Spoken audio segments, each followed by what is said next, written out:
Hey guys, what's up? We are back with another video today, and today I'm doing my Notre Dame Virginia preview. So as always, make sure you hit that subscribe button down below. Help me reach 200 subscribers for the end of the year. I'm only 9 subscribers away, so please help me at that goal by hitting that subscribe button right down below. Like this video if you enjoy it. Comment all your thoughts and opinions down below. I always enjoy talking to you guys about this stuff, so it's a lot of fun. So make sure that you continue to interact with me as I continue to put out these videos, and Notre Dame continues to win. So let's get into this video today. Notre Dame beat Navy by 28 points by a score of 36-6. Virginia is coming off a bye week, just like every other Notre Dame opponent, and there are a couple of major headlines.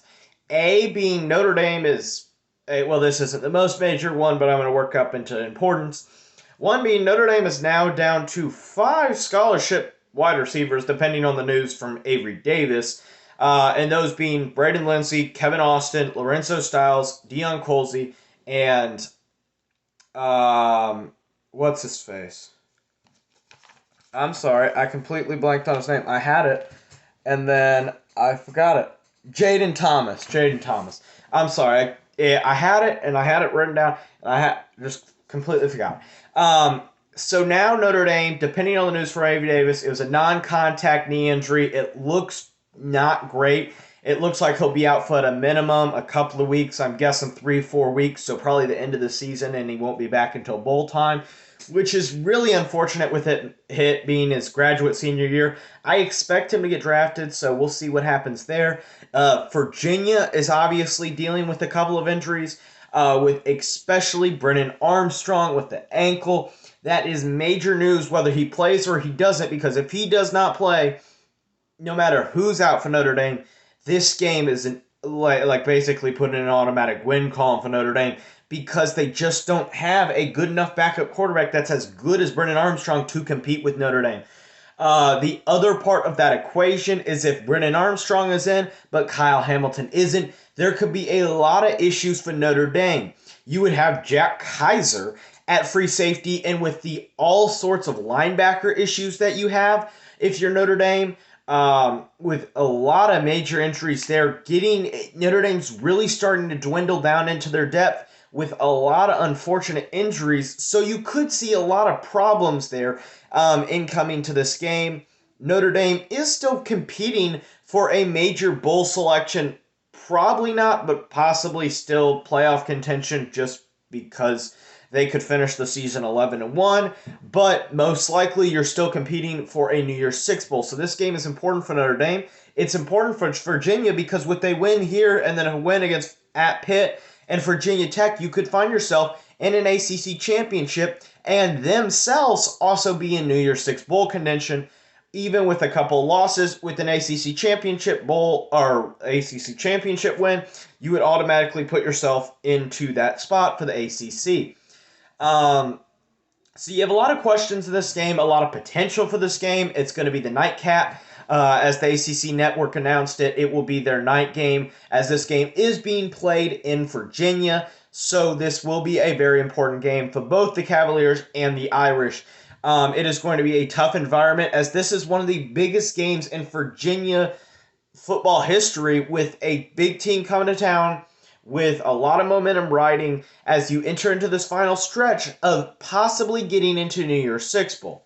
So as we continue on this, so we're going to go through the keys of the game. Starting off, number one, I already talked about this a little bit previously, but it depends on Brennan Armstrong and Kyle Hamilton's health. I assume both are probably going to play, because Kyle Hamilton, if he doesn't play, then he's not playing for I don't think any part of this season. I think he's done for the season if he does not play.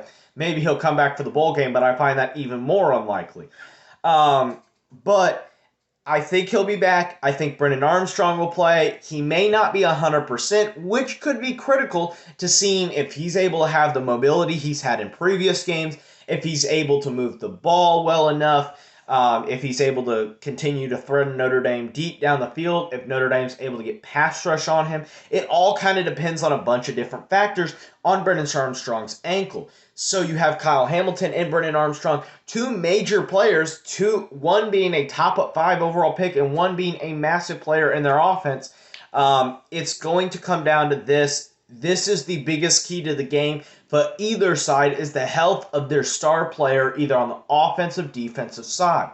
As Notre Dame continues to rebound offensively, this second point and second key comes into major effect. You have to be able to run down the clock and do exactly what Navy does in a regular game. You have to be able to slow this game down, stop Virginia from getting a bunch of possessions, especially late in this game. You have to continue to do what you do against North Carolina. Take a dynamic offense and just slowly and physically beat them up. You have to be able to do that, because if you're able to slowly and physically beat them up, by the end of the game, it's going to be very hard for them to come away with a victory.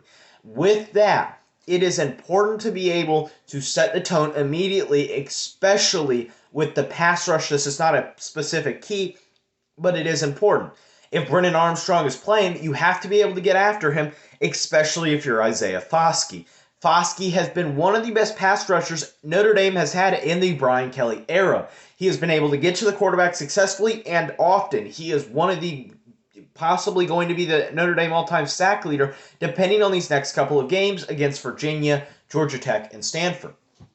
It is important for Notre Dame to be able to go after the quarterback and to wind this clock down. It is important for them to play the time of possession, to stop Virginia's run game, and to make them a one-dimensional team. You do all of this, and this is all kind of wrapped up into one key. You must slow the game down, and you must make Virginia one-dimensional. Third and final key to the game, and then I will finish out today's video, you must make turnovers. You got to get turnovers if you're Notre Dame. You have to be able to take away 1 or 2 possessions here or there from Brennan Armstrong and that offense, especially if you could get those turnovers in the red zone or stop them from getting 7 and starting them with 3 points. If you really do what Marcus Freeman has been best at this season, which is a bend but don't break defense, that is going to be essential to winning this game. I think that Notre Dame has a lot of advantages athletically, talent-wise, and a bunch of different things, but you have to understand this. Notre Dame has struggled at times with not closing out games, but really expanding leads late in games. You have to be able to set momentum, set a statement early if you're Notre Dame, is a better way than coming down from 10 points at the Virginia Tech game, or coming down and playing with North Carolina for 3 quarters, or doing that with playing 4 quarters with Florida State and deciding to only play the last 2 minutes of the Toledo game. You can't continue to do this and expect to win games, especially if you make a New Year's Six Bowl. Even though this is a very weak year for generally the ACC, Pac-12, Big 12, and all of college football in general, you have to understand this if you're Notre Dame. You have to be able to start running the ball consistently and getting pressure on the edge, making turnovers in key and consistent spots, and getting your starters back healthy.